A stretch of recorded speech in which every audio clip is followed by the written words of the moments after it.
Boa noite. Boa noite. Que a graça de Deus seja conosco.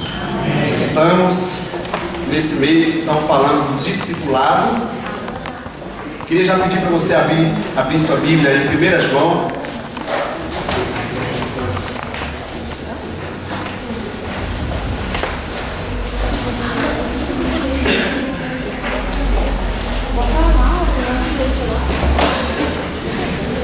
Primeiro livro de João, primeira carta de João, no capítulo 2.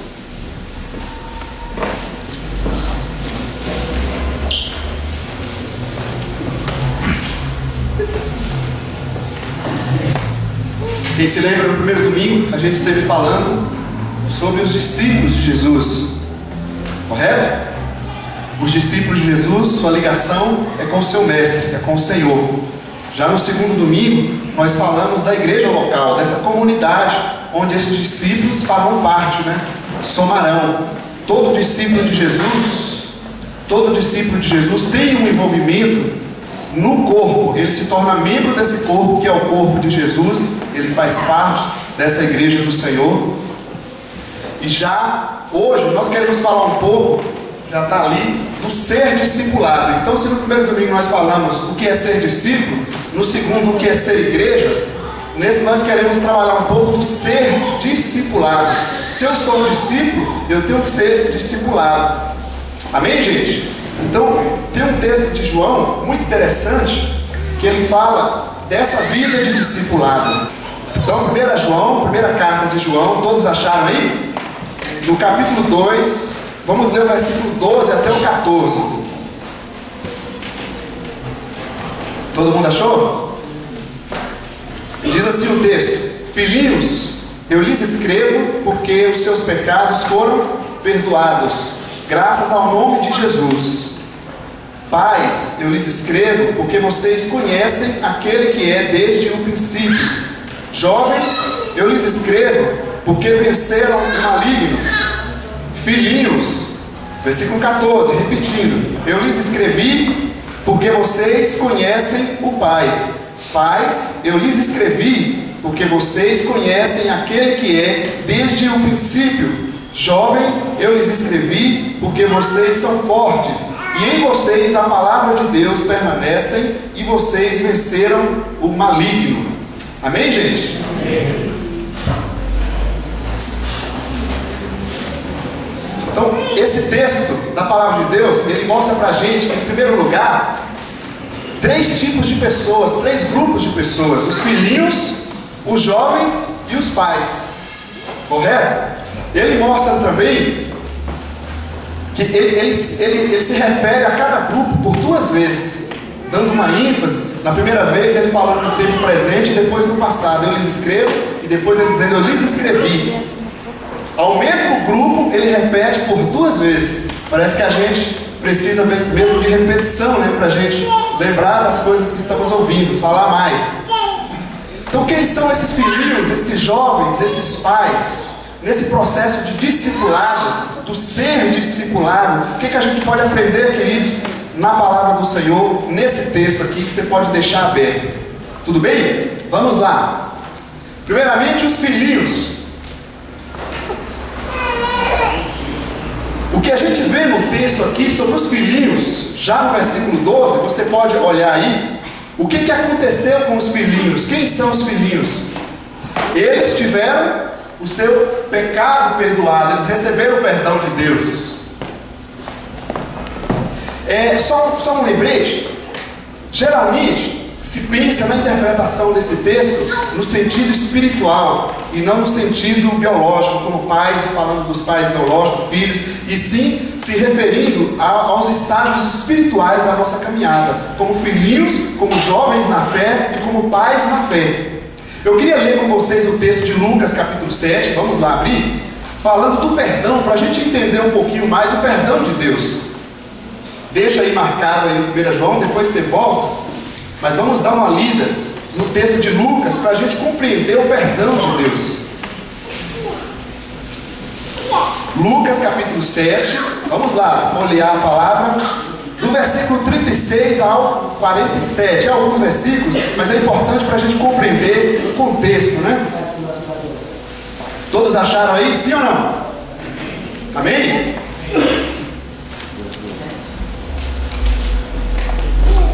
Vamos ler do 36 ao 47. Olha, convidado por um dos fariseus para jantar, Jesus foi à casa dele e reclinou-se à mesa. Ao saber que Jesus estava comendo na casa do fariseu, certa mulher daquela cidade, uma pecadora, trouxe um frasco de alabastro com perfume. Esse perfume aqui era um perfume muito caro, tá? Muito caro, significando aí quase um mês de trabalho, se não me engano. E se colocou atrás de Jesus a seus pés, chorando, começou a molhar-lhe os pés com suas lágrimas, depois os enxugou com seus cabelos, beijou-os e os ungiu com perfume. Ao ver isso, o fariseu, que era um religioso da época, era qualquer um de nós aqui, alguém que já estava na prática da fé, né? Só que com alguns detalhes complicados que não dá para discutir aqui. Ao ver isso, o fariseu que o havia convidado disse a si mesmo: se este homem fosse profeta, saberia quem nele está tocando e que tipo de mulher ela é, uma pecadora. Então lhe disse Jesus: Simão, tenho algo a lhe dizer. Dize, mestre, disse ele. 2 homens deviam a certo credor. Um lhe devia 500 denários e o outro 50. Nenhum dos dois tinha com que lhe pagar. Por isso perdoou a dívida a ambos. Qual deles o amará mais? Simão respondeu: suponho que aquele a quem foi perdoada a dívida maior. Você julgou bem, disse Jesus. Em seguida, virou-se para a mulher e disse a Simão: vê esta mulher? Entrei em sua casa, mas você não me deu água para lavar os pés, que era uma prática da época. Ela, porém, molhou os meus pés com as suas lágrimas e os enxugou com seus cabelos. Você não me saudou com um beijo, mas esta mulher, desde que entrei aqui, não parou de beijar os meus pés. Você não ungiu a minha cabeça com óleo, mas ela derramou perfume nos meus pés. Portanto, eu lhe digo, os muitos pecados dela lhe foram perdoados, pois ela amou muito, mas aquele a quem pouco foi perdoado, pouco ama. Gostaria de repetir essa última frase. Aquele a quem pouco foi perdoado, pouco ama. O perdão de Deus, amados, na nossa vida é algo marcante. Quando a gente não recebe o perdão de Deus, a gente pode até participar religiosamente, mas a gente não experimenta do perdão de Deus, a gente não sabe o que é perdoar, o que é amar, o que é doar. Porque aquele que está diante de Deus, que sabe a sua condição pecadora, que sabe que não é nada, que não merece nada, que não tem nada a oferecer, mas o Senhor, pela sua misericórdia, como o Carlos estava orando para Deus triunfar a sua misericórdia sobre nós, aquele que recebe esse perdão, ele só tem a oferecer, a agradecer. Por isso que essa mulher estava aqui se desmanchando em lágrimas aos pés de Jesus, porque ela tinha experimentado o perdão de Deus. Não havia mais culpa sobre ela, não havia mais carga sobre ela.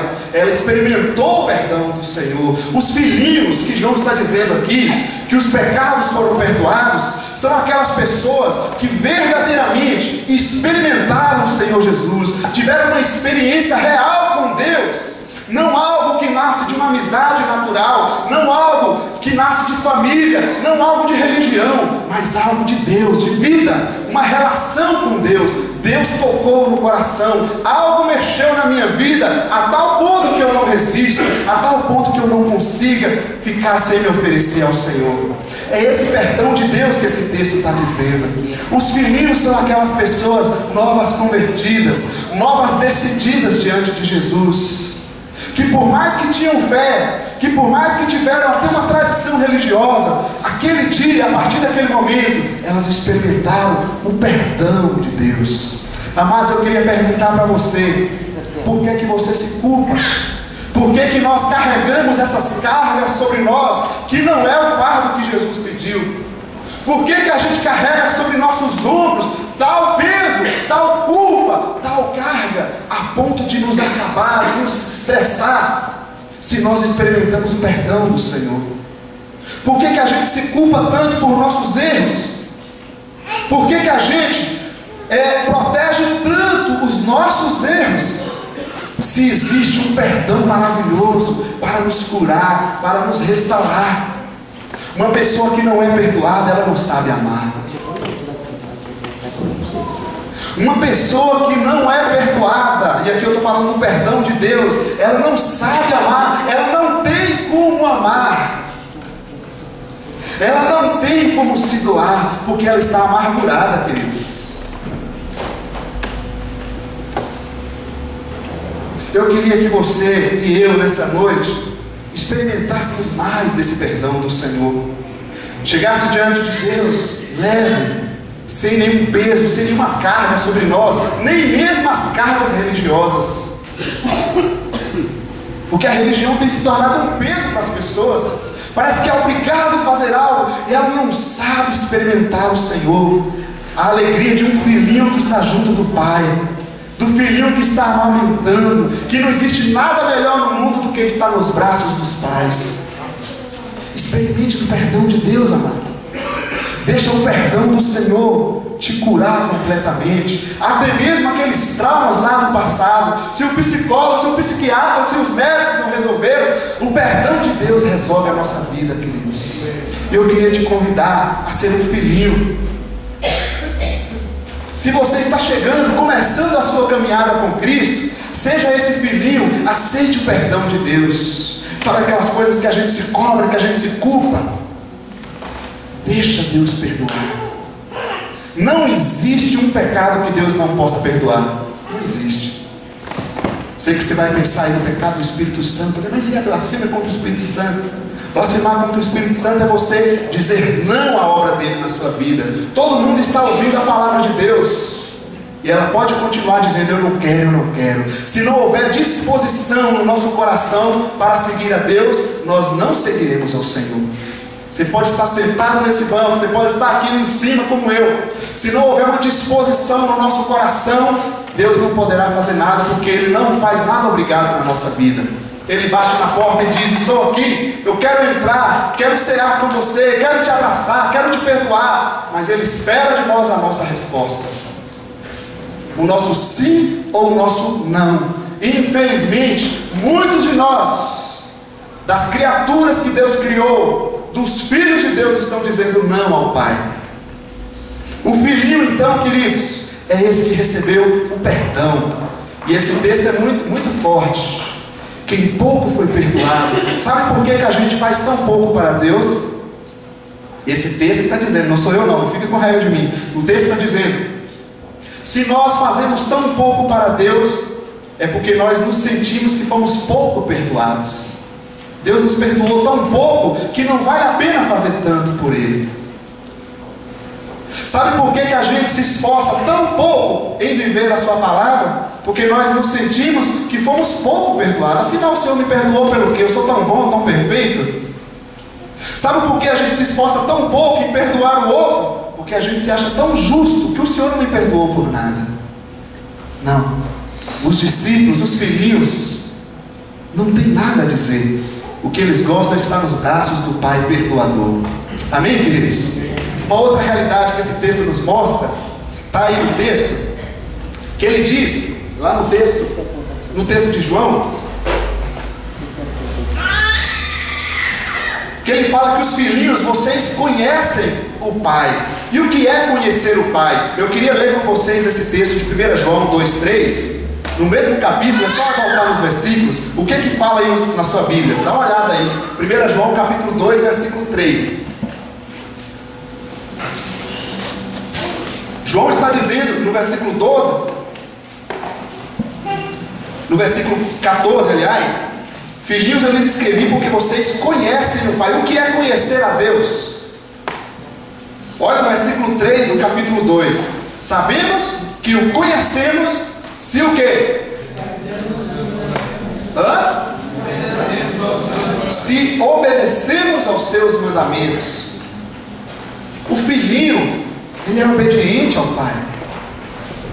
O conhecimento de Deus aqui não se trata de conhecimentos acadêmicos, de conhecimentos filosóficos, os quais têm muita importância, mas é o conhecimento da sua experiência com esse Deus vivo, de obedecê-lo.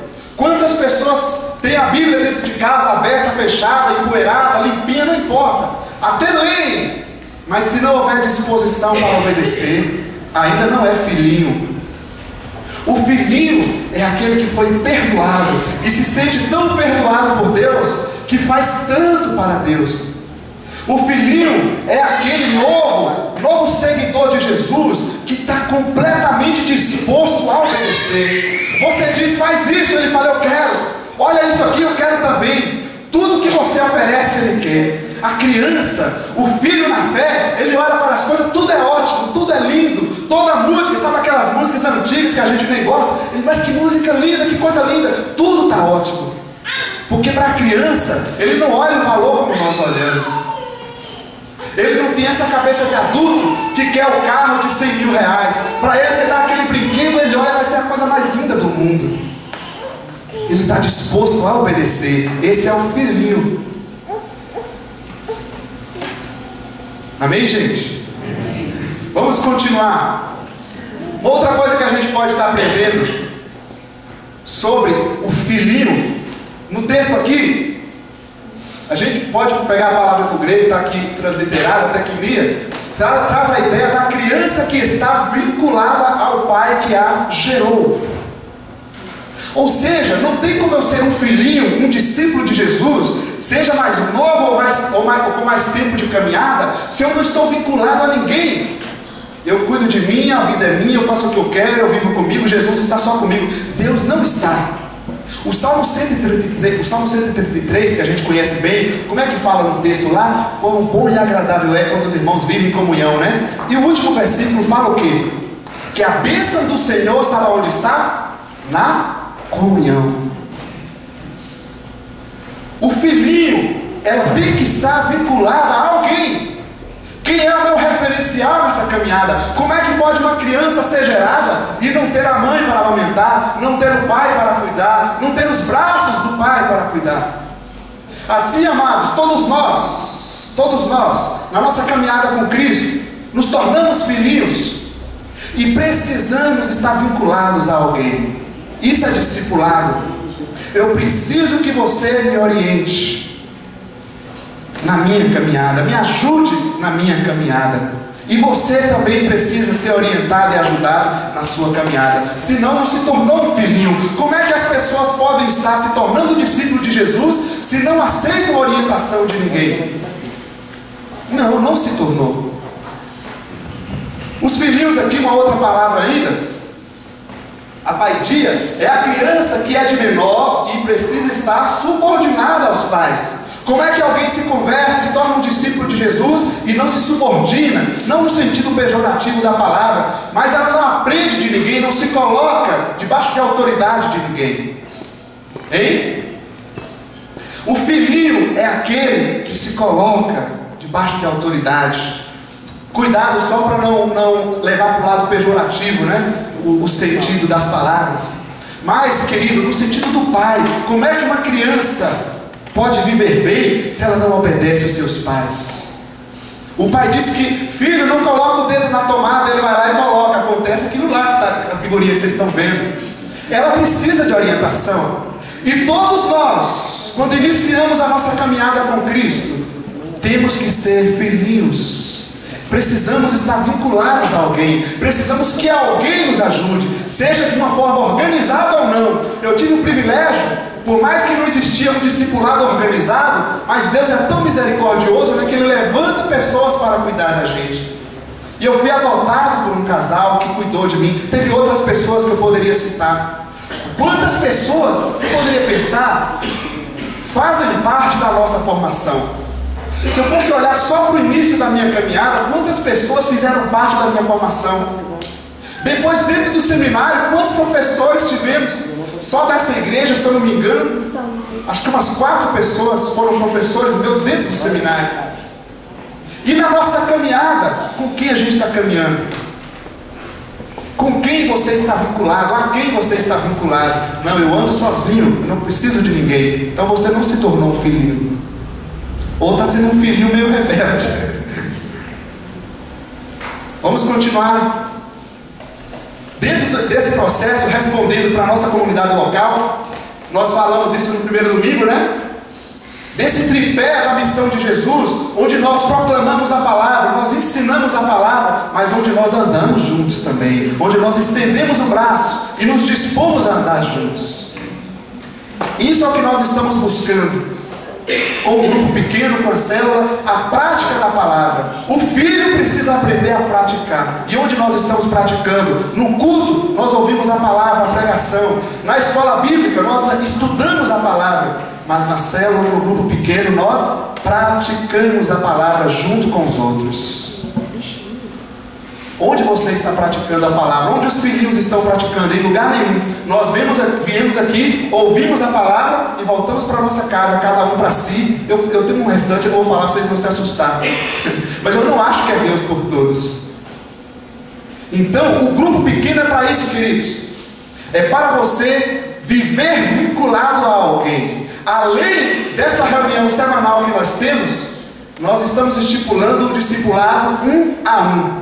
Ou seja, todo mundo precisa de um parceiro, onde eu compartilho com ele compartilha comigo, um ajudando o outro. Se é alguém que tem um mês na igreja, você tem um ano na igreja, será que você não tem nada a compartilhar com aquela pessoa, filhinho? É por isso que nós estamos buscando, não é por moda, mas é para responder uma necessidade bíblica. Senão não tem sentido. Senão não tem sentido. Fazer reunião na casa não resolve ainda a questão. Eu diria que vale muito mais. É difícil a gente colocar esses termos assim. O discipulado na rua do que só fazer reunião na casa. E muitos de nós não estamos aceitando o discipulado. Sabe por quê? Talvez porque não estamos vivendo como filhinho. Ah, mas eu já me tornei pai, estou grandão já. Vamos ver no final essa história. Eu já não preciso mais de discipulado. Mas no final da mensagem a gente vai ver. Então minha pergunta está aí. Onde estão os pais espirituais que geram e cuidam? Eu não falei da palavra, né? Está na frente, depois a gente vai ver. Onde estão os pais espirituais que estão gerando filhos e que estão cuidando dos filhos? Às vezes, tem os pais que não geram, mas que cuidam. Tem pais que geram e não cuidam, não é isso? Deixa lá, já preguei para ele, o problema dele agora, ele se vira.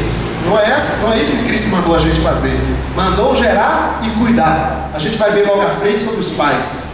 Onde estão os filhinhos espirituais que estão sob cuidados e orientações? A orientação de quem você segue?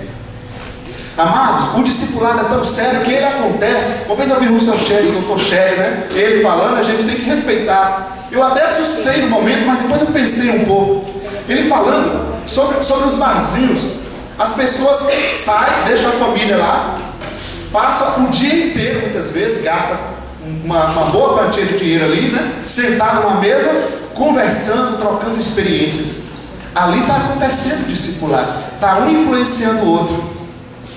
E nós, muitas vezes, como cristãos, nos encontramos assim num grande grupo, vemos mal a nuca do outro, vivemos, não queremos muito que o outro olhe para a gente, para que ele não fale nada com a gente, porque a gente faz aquilo que a gente quer fazer apenas.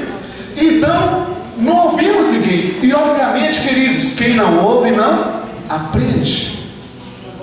Se a gente for levar pela palavra, a Bíblia diz: seja pronto para ouvir e tardio para falar. Se tem uma coisa que eu tenho que priorizar, é ouvir, aprender, continuar lendo. Ah, já fiz faculdade, já fiz aquilo, não importa ler. Já li a Bíblia 100 vezes, leia 1000.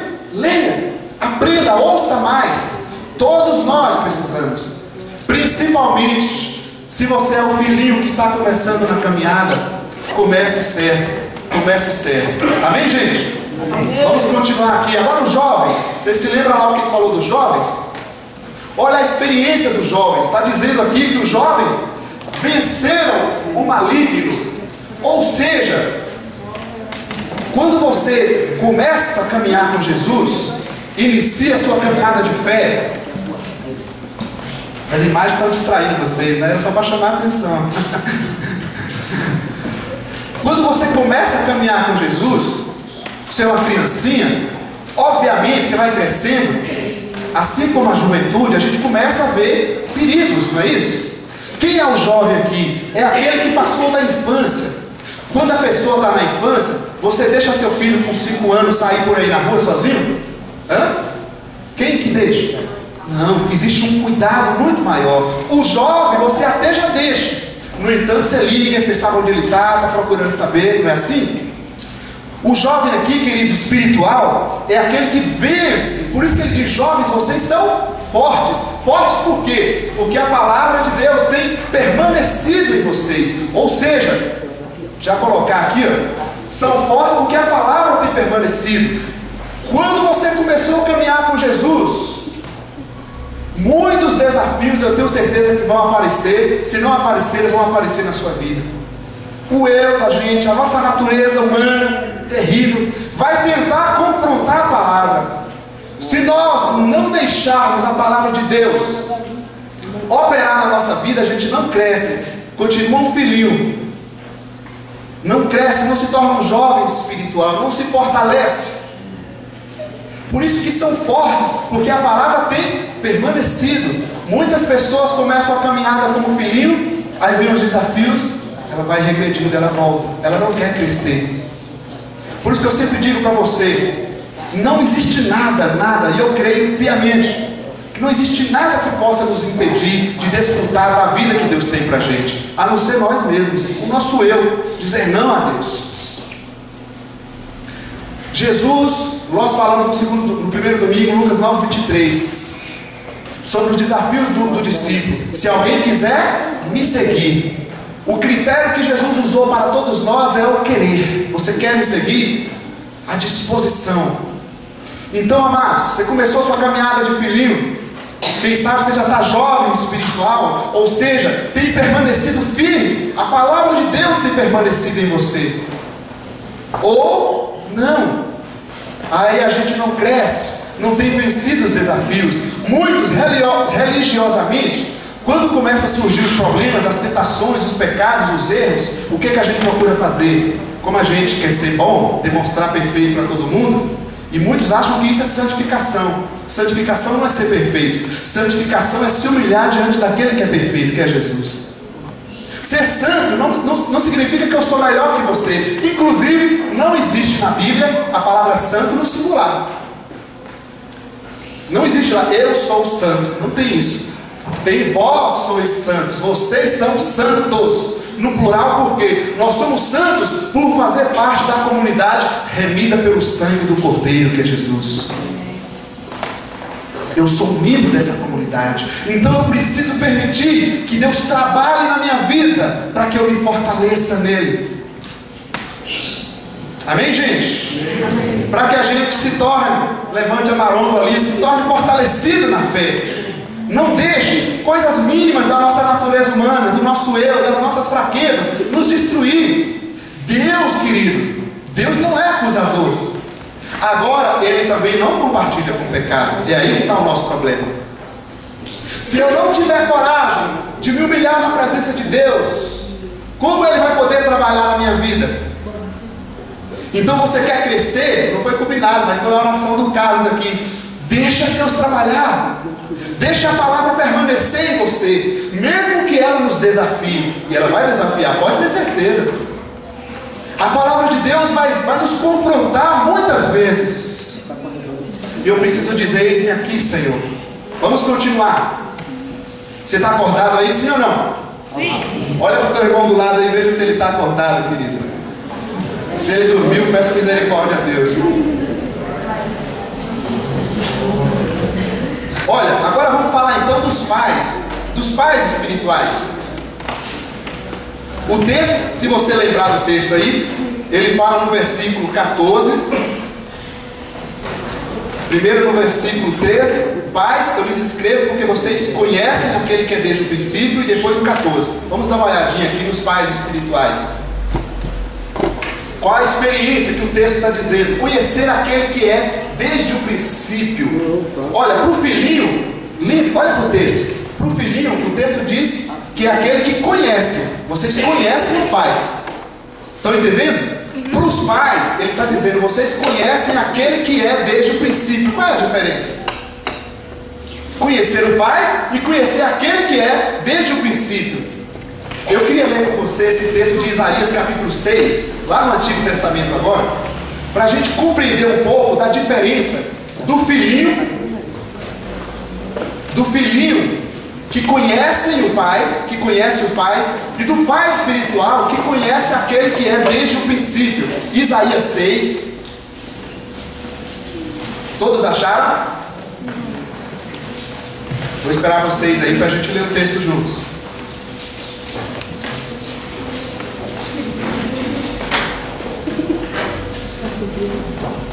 Encontraram? Amém? Isaías 6, vamos ler do versículo 1 até o versículo 9,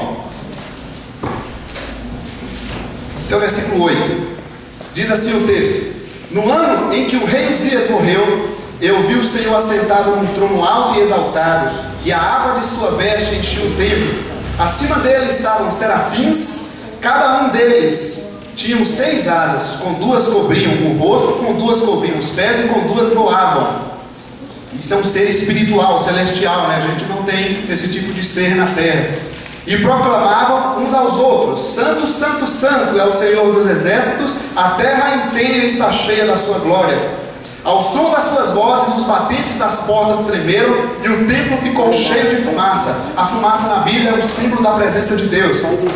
Então gritei: ai de mim, estou perdido, pois sou um homem de lábios impuros e vivo no meio de um povo de lábios impuros. Os meus olhos viram o Rei, o Senhor dos exércitos. Logo um dos serafins voou até mim, trazendo uma brasa viva que havia tirado do altar com uma tenaz. Com ela tocou a minha boca e disse: veja, isto tocou os seus lábios, por isso a sua culpa será removida e o seu pecado será perdoado. Então ouvi a voz do Senhor conclamando: quem enviarei? Quem irá por nós? E eu respondi: eis-me aqui, envia-me. Queridos, a diferença do filhinho que conhece o pai, se converteu verdadeiramente, para o pai espiritual que conhece aquele que é desde o princípio, é exatamente na questão da experiência de fé. O pai espiritual é aquele que já passou da infância, daquela fase de criança, que já passou pelas tentações, pelos desafios que a juventude enfrenta, conseguiu permanecer firme, e agora ele se torna um pai. Ele teve experiências com Deus, por exemplo, quando estava jovem, que ele sentiu dúvidas. Quando ele entrou na faculdade, e muitos professores ateus começaram a criticar Deus, criticar a Bíblia, criticar o cristianismo, pegar os erros que existem na história, sem contextualização, e infiltrar na cabeça das pessoas ideias ateístas. Os pais espirituais são pessoas que vivenciaram experiências como essas, não apenas no sentido do raciocínio, mas também nas experiências morais. Quando a juventude começou o namoro, começou a cair na balada, achar que é bom, achar que vale a pena ter várias mulheres por noite, é isso que o mundo está ensinando. Mas essa pessoa tem permanecido firme e entendido que a palavra de Deus não nos orienta dessa forma. Então ela tem vencido todas essas tentações, todos esses males que a vida nos traz, e se tornado um pai. Por quê? Porque ele tem percebido que acima de toda e qualquer coisa não existe ninguém como o Senhor. Que por mais que nós passemos lutas, dificuldades, por mais que nós enfrentemos crises da nossa própria fé, por mais que nós até duvidemos, os pais são aqueles que têm uma experiência tal com Deus, que diz: Senhor, para onde eu irei, se só o Senhor tem a palavra de vida eterna? Por mais que ele vê outras pessoas errando, falando mal, por mais que ele vê escândalos na televisão, os pais na fé são aqueles que olham e dizem: por mais que todos estão fazendo isso, Senhor, eu não me desviarei dos teus caminhos. Os pais espirituais são aqueles que tiveram uma experiência tal com Deus, pós-conversão, que nada na nossa vida humana, de tribulação, de doença, de problema, vai nos tirar da presença do Senhor, do Pai. O pai espiritual, ele tem uma experiência diferente. É por isso que ele pode compartilhar, porque ele já passou por lutas que o filhinho ainda não passou. Olha para a questão humana, queridos. O jovem que já estudou, que já se formou, que já está trabalhando, o pai que já constituiu família, que está casado, que já está cuidando, que está trabalhando, o filhinho ainda não. Ele conhece já o Pai, isso é muito bom. Mas o pai espiritual é aquele que tem vencido as tribulações dessa vida e permanecido firmes no Senhor. O texto de Isaías que a gente leu é um texto magnífico. Eu falo que é o texto da minha segunda conversão. Esse texto me marcou demais. Porque Isaías, ele tem uma experiência com Deus, ele vê a Deus. Quando ele olha para o Senhor, ele olha para si mesmo e se sente um pecador miserável. Ele diz: quem sou eu para estar diante de ti, Deus? E Deus vem, toca nele e o purifica. Olha a experiência do perdão, mostrando para ele: olha, você é errado, você falha, mas eu te perdoo, tira essa culpa de si mesmo. Aí vem o chamado de Deus: a quem enviarei? Estou precisando de alguém para fazer um serviço para mim. Ele diz: Senhor, eis-me aqui, se eu posso, estou aqui. A experiência do pai espiritual, queridos, é marcante na nossa vida. Se você não teve experiências com Deus, tais como essa, busque mais experiências com Deus. Ore mais, participe mais das reuniões de oração, compartilhe mais com um discipulador, com alguém que possa compartilhar contigo, que possa te ajudar, para que você cresça. Senão, o tempo passa e nós não crescemos na fé.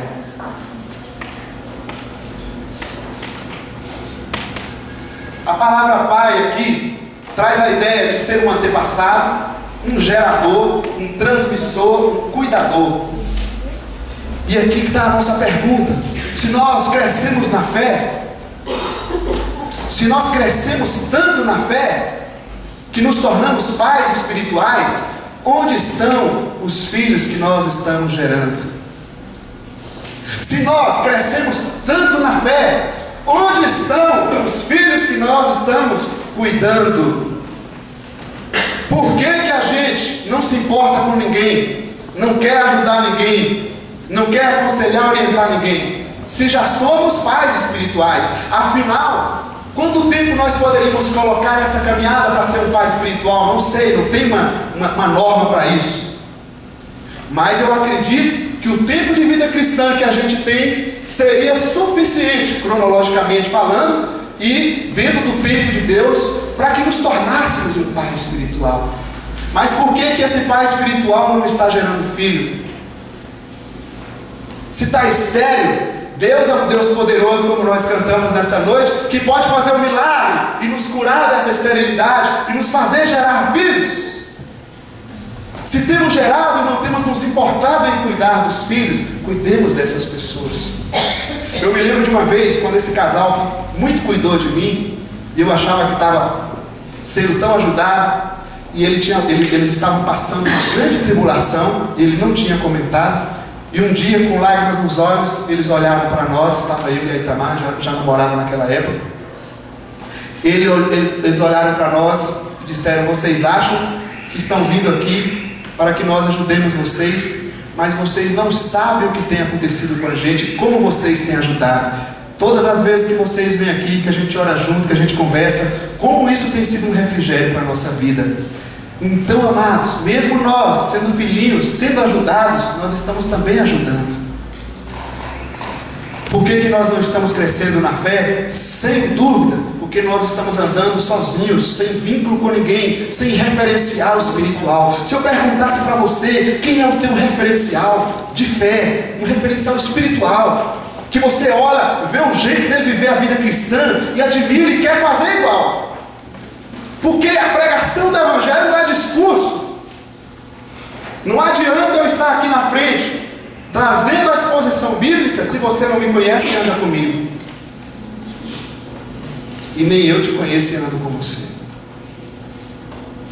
Então o pai é aquele que gera, é aquele que transmite algo, aquele que cuida. Eu queria ler com você esses dois textos. Gálatas 4,19. É um texto marcante.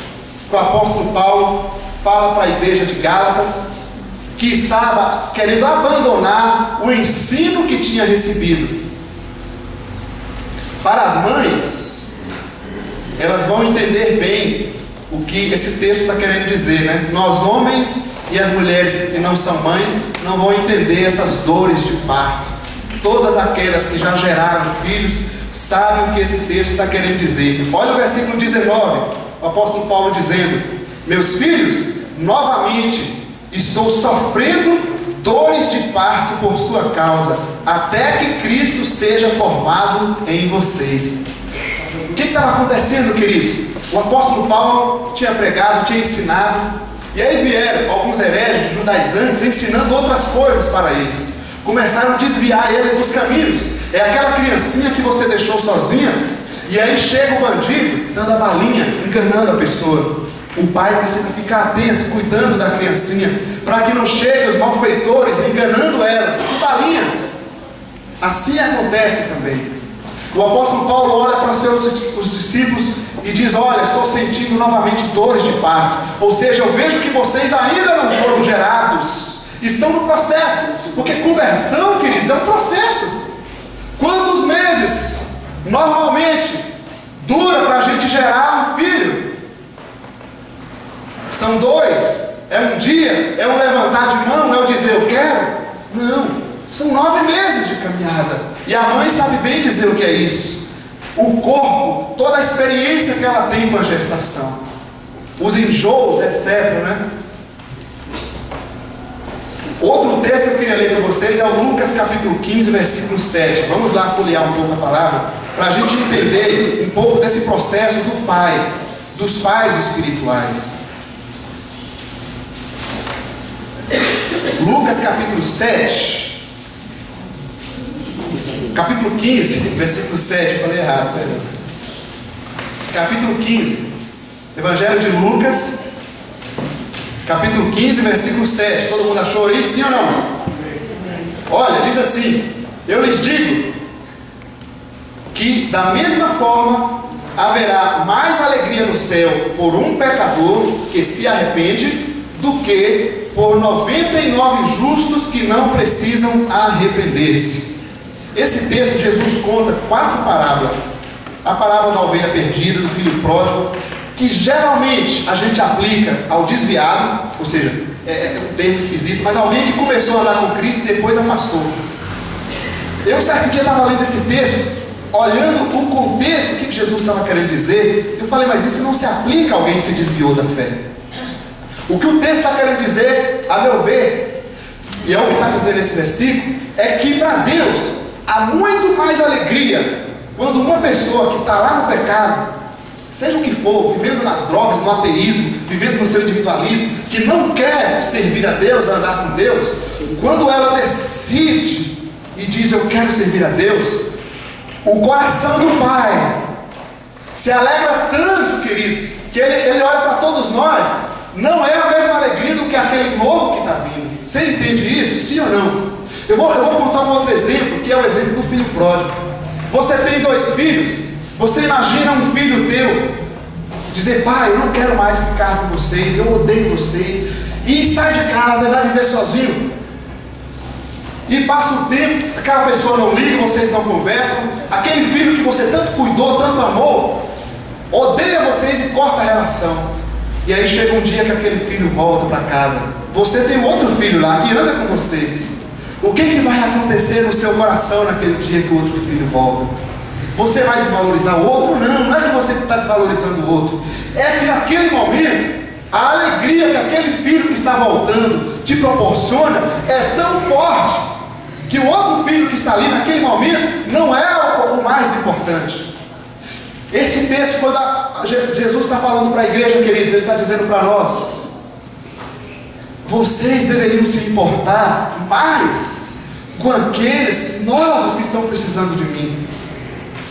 Se nós não estamos vivendo isso, quem sabe é porque a gente não tem experimentado a alegria de ser pai. Por que a gente não tem gerado filhos? Quem sabe a gente desconhece a alegria de gerar filhos. Porque para Deus, para o Pai Celeste, a grande alegria é gerar filhos. Porque Deus não morreu para que as pessoas não o recebessem. Ele morreu no nosso lugar para que todos o recebessem. Amém, gente? Vocês estão entendendo? Eu espero estar sendo claro. E aquilo que eu não estiver conseguindo dentro das minhas limitações humanas, que o Senhor, o Espírito dele, possa clarear no seu coração, na sua mente. Por que nós não estamos sendo pais? Eu não aceito na minha vida e não quero aceitar na sua vida se vocês têm nos colocado à frente, é porque nós temos esse direito de poder compartilhar com vocês. Sim ou não? Então, não aceite na nossa vida ser um pai que não gera, estéril, uma mãe que não gera. Não. Viva a alegria do Pai Celeste de ver vidas que Ele tanto ama vindo para os seus braços. Se essa alegria não está no teu coração, eu gostaria que você pedisse a Deus por essa alegria, queridos. Você precisa conhecer essa alegria do Senhor. Amém? Se eu posso perguntar para você, como está a sua jornada espiritual? Fiz um desenho improvisado aqui. Como está a sua jornada espiritual? Dentro do nosso esquema de escola bíblica, que eu estou chamando de escola ministerial, nós temos feito os módulos exatamente para orientar, para a gente ver como a gente está crescendo e o que a gente está aprendendo. Na verdade, o 4 a gente nem está fazendo ainda, né? Mas é para a gente ver o nosso crescimento. E aqui falando, claro, dos estudos, mas vai além disso. Vai além disso. Como está o nosso crescimento espiritual? Eu sempre digo, querido, se você chegou, inicia, estuda, não pare a sua fé, não pare na caminhada. Deus nos chamou para crescer. Deus colocou as palavras na sua boca. Deus nos chamou para crescer. Qual pai aqui que quer ver o seu filho, por mais gostoso que seja, amamentando para o resto da vida? Não, você quer ver ele crescer, você quer ver ele fazer isso, estudar, fazer a faculdade, trabalhar, você quer ver ele se tornar um pai também. E por que eu tenho que querer que os filhos na fé, que os membros da comunidade sejam sempre filhinhos e nunca se tornem pais? Não, não é isso que o Senhor propõe para nós como igreja. Dentro dos ministérios, para cada pessoa, você não sei o que fazer. Olha, eu posso dizer para você, nós temos a diaconia da igreja. Você pode servir, ser um diácono da igreja. Você tem a área pastoral da igreja. Se você tem um dom pastoral, vocação pastoral, você pode servir na área pastoral, na música, na mídia. Você pode servir nas faixas etárias, né? A Mia esteve aqui falando dos adolescentes, a terceira idade, as crianças estão precisando de pessoas, o ministério social, a integração da igreja, que é receber as pessoas que chegam à comunidade. São ministérios dentro da igreja. Comunicação, administração, tem a diretoria, o conselho fiscal da igreja. E como centro, eu acredito que nós temos a celebração, a EBM e a célula, onde eu participo do culto, cresço no estudo da palavra e pratico isso. Nós temos vivido como cristãos uma outra realidade. Nós temos feito muita coisa para Deus aqui fora, sempre de fora, mas não temos aceitado ser grandes coisas para Deus. Ou seja, se nós não deixarmos Deus trabalhar na gente para que Ele faça aquilo que Ele quer de nós, as nossas atitudes por Ele não têm muito efeito, porque é ser para fazer. Amém, gente? Eu queria chamar a atenção de vocês para o versículo 18 e 28 do texto de João. Dá uma olhada lá, no mesmo capítulo que você estava, né? Eu fechei aqui.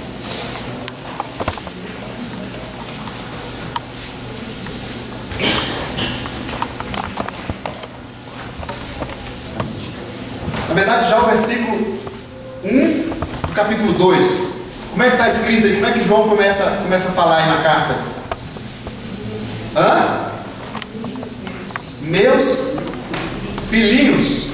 Agora o versículo 18, que não é o texto que a gente leu, tá? Olha o versículo 18. Como é que começa aí? Filhinhos. E o versículo 28? Sabe o que está querendo dizer aqui? Que por mais que eu já seja jovem espiritual, pai espiritual, todos nós continuamos sendo filhinhos nos braços do Pai Celeste. Ou seja, não é porque eu já tenho um tempo de comunidade, que eu já sou um pai espiritual que gera e cuida, que eu deixei de ser filhinho. Não, eu continuo sendo filhinho. É assim que o apóstolo João tratava todos os cristãos. Isso é de fato um jeito carinhoso, mas vai além disso. Era o jeito que ele tratava todo cristão. Então eu queria te incentivar, amados, te incentivar, falando nesse meio de discipulado, a aceitar ser discipulado, a aceitar ser aconselhado, a aceitar ouvir as pessoas. Se você não concorda, faça como o apóstolo Paulo diz: ouve tudo, retém o que é bom. sem problemas. Mas quem não ouve, não aprende. Se eu quero crescer espiritualmente, ouça mais. Quem sabe a vontade de Deus, os grandes planos de Deus na nossa vida não tem se consumado, porque a gente tem ouvido pouco. A gente aprendeu um pouquinho, já acha que está bom demais, né? A gente sai da faculdade, o jovem, quando completa 18 anos, olha para o pai e para a mãe, né? Já não precisa nem falar mais nada, né? Já não pergunta o horário de chegar em casa, já acha que já é adulto, né? Está vivendo individualmente, não precisa mais, não é assim. Não, continuamos sendo filhinho. Quem aqui que já é pai, já é mãe, que tem os pais vivos, que ainda quando o pai liga, ou você liga para o pai, no meu caso é ligar, né, que estão distantes, ou vai lá, não tem aquele relacionamento, oi pai, continuamos sendo filhinhos. Eu já sou casado, mas eu converso, a hora que eu ouço o meu pai falar, eu estou ouvindo meu pai. Continuo sendo filhinho. Por que a gente tem deixado isso, queridos? Eu queria te incentivar a ser discipulado. Aqueles que já estão participando hoje, e além do conhecimento que nós recebemos teórico, mas viver isso na prática, no discipulado 1 a 1, compartilhar de si mesmo, porque muitas vezes nós até estamos dispostos em orientar alguém, mas não estamos dispostos em ouvir que alguém fale conosco algo. E ser um discipulador também, cuidar de outro, se importar com o outro. Amém, queridos? Eu acho que a gente poderia orar, sim ou não? Pedindo da parte do Senhor para nos orientar e nos fazer crescer na fé.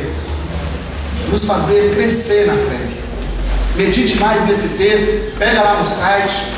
Quem se lembra do site, quem tem acessado o site da igreja, tem lá os slides também. Tem até um vídeo, por enquanto não estão com os áudios ainda bem gravados, mas a gente logo já está providenciando, mas já dá para ouvir. O Reginaldo tem feito um grande esforço. Por que a gente tem feito isso? Para que a gente compartilhe mais a palavra de Deus. Vamos colocar em pé?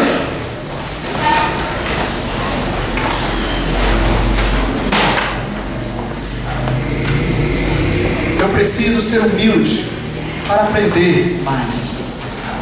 Para aprender mais. Quando eu saí do seminário, estava acabando o seminário, eu achei que eu ia começar a fazer algo. Falei, nossa, aprendi tanto. Quando eu percebi que eu aprendi, que eu comecei o aprendizado. Ou seja, tudo que eu aprendi ali é o seguinte: você começou a aprender. Porque na hora que a gente vai para a prática, que a gente vê tudo que a gente precisa aprender. Então, seja um filhinho. Por mais que você tenha maturidade, não importa. Seja um filhinho de Deus. Ouça mais. Busque mais. Se eu perguntasse para você, dentro de 1 ano e meio, mais ou menos que a gente está aqui, qual foi a vez, quantas vezes você tomou a iniciativa de me procurar o pastor, algum líder da igreja? Isso, estou falando dos líderes para depois chegar nos membros, né? Para conversar sobre sua vida espiritual. Teve pessoas que fizeram isso. Mas por que a gente não faz? Porque é o nosso jeito de viver a fé. A gente acostumou dessa forma, mas não está certo. Mas tem muitas pessoas que não só elas compartilham, mas a gente também. Eu tenho feito um desafio para mim, que sempre que vou conversar com alguém, mesmo na função de pastor, eu desço do pedestal e eu gosto de esclarecer para ela e gosto de dizer, estou falando isso como irmão na fé que nós somos. Você compartilha, eu tenho coisas que eu posso compartilhar, mas eu acredito que eu tenho coisas que eu posso aprender de você também. Amém, gente?